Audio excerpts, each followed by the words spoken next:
Guys, I can't not.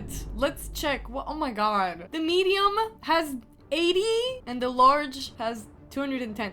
Okay, so for 2 draws, it's 20 bucks. Why is math so hard? You know what I'm looking at? I'm looking at Wixwell here. It is Wixwell, you guys. Oh my god. And it's not just Wixwell. We also got crazy headliners here. We got Fina Blade of Arabia. I actually don't know much about these headliners, except I know about Falman Moorsword. Say that again. Falman Moorsword. What? The tattoo on the side? Is that Cyrillic? Stop moving. Nah, I can't read that, but I know that for a fact there's a J there on his forehead. That's a J. No, don't know what it stands for. But let's check the rest. Aslan the Stalwart, very quickly passing through their skills, ally protection. Oh, what did that guy do? Before attacking, removes all buffs from the target. Okay, damage increases by 20% for each buff removed. Cool.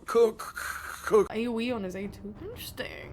Fina has a strong increased attack, increased crit rate, and increased crit damage. Block debuffs, block damage, and counter attack on a target ally. 50% chance of increasing the cooldown of a random skill on the target by 2 turns. Let me think. Cool, Fina.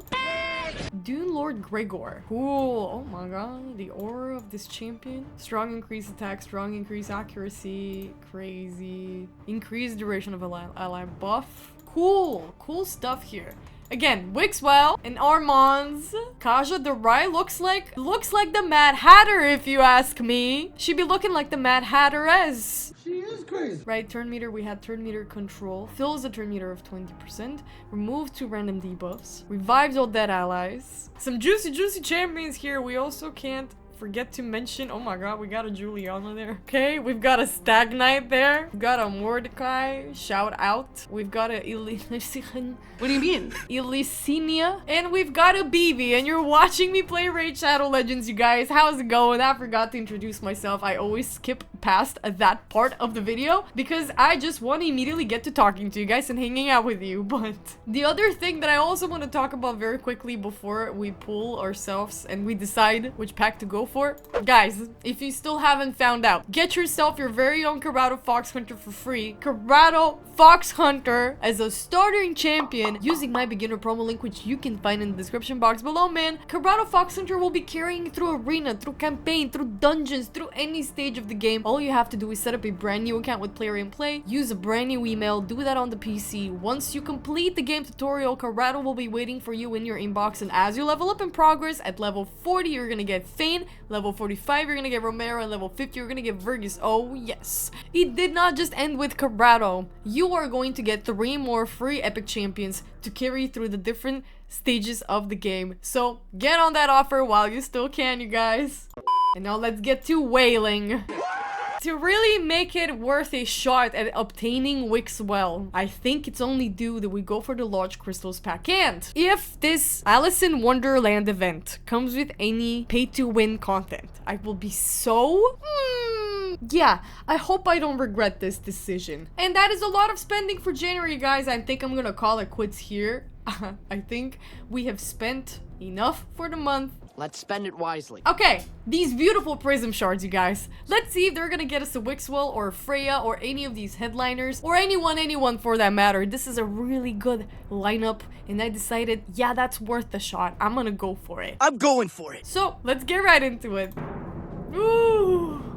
Ooh, who are you? Ooh, we get an epic. Oh, we get a Neldor Rimblade. He looks like he looks very cool, you guys. Nice. He looks like a dark elf, but he's a high elf. What's his deal? Magical smithing. Oh my god, it's a lot. So from what I know and from what I understand, the high elves and the dark elves are in a war, as usual, as always. But hey, let's read about Nildor. Let's see what he does. Attacks 3 times at random, and each hit has a 40% chance was fully booked out of placing a freeze for 1 turn. Cool, thanks. Attacks 1 enemy 4 times. Ooh, Fire Knight. Fire Knight. The first and the second hit have a 50% chance of placing a strong decreased attack debuff for 2 turns. Is that a 75% chance was booked out? Yeah, it is. The third and the fourth hit have a 75% chance to place a strong decreased accuracy debuff for 2 turns. very, very cool. Good, not great. Also, low-key Chimera. Yeah, I'm seeing it. Attacks all enemy twice. Woo. Each hit has a 50% chance of placing a 30% decreased speed debuff for 2 turns. What? 75% chance once fully booked out. That's great. Heals this champion by 30% of damage dealt. What a good nuker, you guys. Neldor Rime Blade. You could Let's see what his passive does. Whenever an ally places a freeze debuff, this champion has a 30% chance to attack the target with their default skill. Okay, so in combination with attack, with some other freeze. Well, I mean, if he lands that freeze debuff, right? He still can counterattack, right? If he casts that freeze himself, it counts. It should count, is what I'm thinking. It should. Okay. This is exciting. Ooh, we get another. Who is that? Oh, we get the same guy. It's me again. Why do you keep coming to me, Neldor? Stop it. But at least we get faction war. We get a faction guardian here with the Neldor, because I'm sure building out the first one that I got. Okay, can we stop getting doubles now? Let's see. Give it to us. Ooh, legendary! We get Aslan the Stalwart! Bam, bam, bam, bam, bam, bam.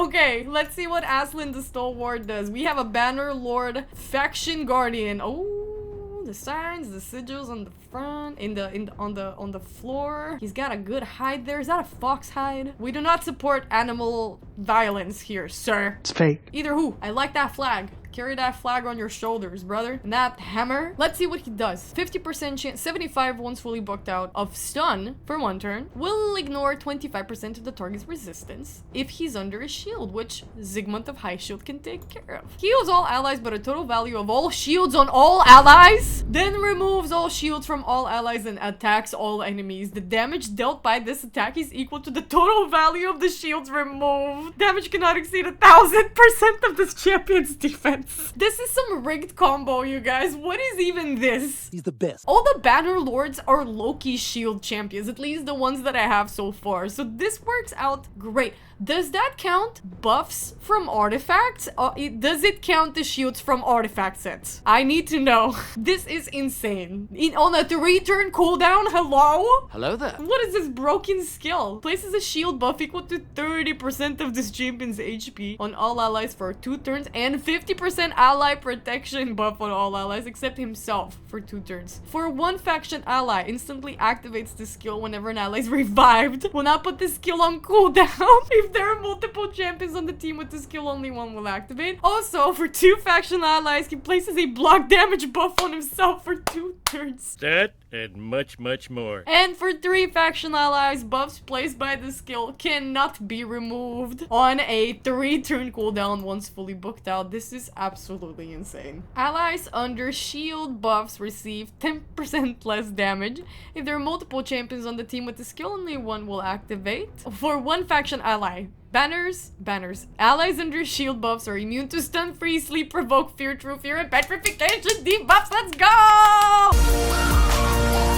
They have to continuously have a shield, and then when they remove that shield from the A2, immediately get placed it again by someone else. Now for 2 faction allies, allies under ally protection from this skill here have a 20% chance of counterattacking when hit. That's insane. The value of all ally shield buffs is increased by 100% for 3 faction allies except shield buffs granted by artifact sets. Okay, that answers my question. However, the value of all ally shield buffs is increased by 100%. Pleasure is all mine.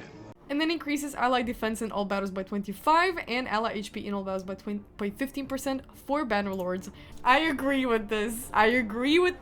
I'm stoked with this. I can't complain, you guys. This is wonderful stuff. I'm gonna keep pulling, because what the hell do you mean? For every Prism Shard pull, I'm lucky with these. Do you remember how the last one slayed out? I got Helicath and I got Volcanoes. Starter, closer champion. I'm giga lucky with these. So I'm very excited to pull 2 more. 2 more. 3, 2, 1. Oh boy. Give it to me. Ooh, we get an epic. Who are you? vengeance is what I am. Armina looks a badass. Are you kidding me? I would be petrified to see her in battle. Let's see what Armina does. Stun on a 50% chance. No, 40. No, 45. percent chance was fully booked out on AoE with a 100% chance of placing a strong decreased defense for 2 turns.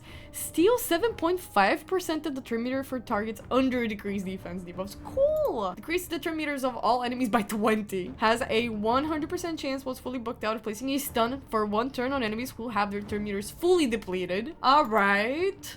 Fills this champion's turn meter by 10% for each time an enemy receives a stun. Yeah, makes sense with that mallet here. Totally makes sense that she's a stunner. 40% chance is not a lot though. 45. I can't do math. I don't know. I feel like Armina is of the pools that I just pulled, maybe the weakest one. But considering that I just got a Bannerlord Faction Guardian, Unity Champion, not Faction Guardian, can't complain. We're pulling the last Prism Shard. This is gonna be huge. I wanna close one eye. I'm gonna close one eye. Okay, we gotta let you stop it! What do you do? Do you have a crush on me? We get Nildor 3 times. Do we just like buy? No, stop buying. Stop buying. That's enough. We didn't get a Wixwell. But, whoa, we get an Aslan. That's so wonderful. I really do want to oh, wait. Let's immediately see if we can build him out. Let's just, oh, nope. No. I didn't want to do that. Oh my god, I was almost gonna feed him all of my brews. Let's do one more. Like so? Oh wow. Like so, and Spirit? Really? I'm gonna have to start raiding the Spirit Keep, you guys. I get a lot of Spirit Champions now. We do claim these, beat a campaign boss 3 times. What I wanted to do is see if we can build him out. I don't know what kind of artifacts. A lot of defense. A bunch of defense. That's a 3-turn cooldown. That's a 3-turn cool. Wow. Do we have an artifact set that gives shield? Down here somewhere. Right. 1 eternity later. Now I'm getting ideas on how to build out all the other champions. Let's see what is recommended for Aslan. Rated 4.5 in Hell Hades. This guy. Hydra, immediately, when considering the Head of Mischief or simply the Scarab King. Scarab King. Oh, yes, finally. Finally some progress up in this, Speed, HP percent, and defense percent. Recommended PvP stats. It depends on what I want to do with him, and I kind of want to progress in PvE first. So we're gonna build him out in, I knew Reflex was gonna be very broken with this guy. Reflex? Because I was looking at these cooldowns, right? Hear me out. And I saw, okay, 3-turn cooldown. 3-turn cooldown. And I'm thinking, if I put a Reflex set on that homeboy, and he starts taking these down to 2-turn cooldowns, he gonna be spamming them, essentially. And, yeah, that concludes it, you guys. I'd say that was a pretty successful pull, even though we didn't get ourselves what we initially hoped for. But we have the whole year, right? We have the whole year to wail out. Thanks for watching, you guys. I'll catch you again very, very soon. I'll see you on the other side, gamers.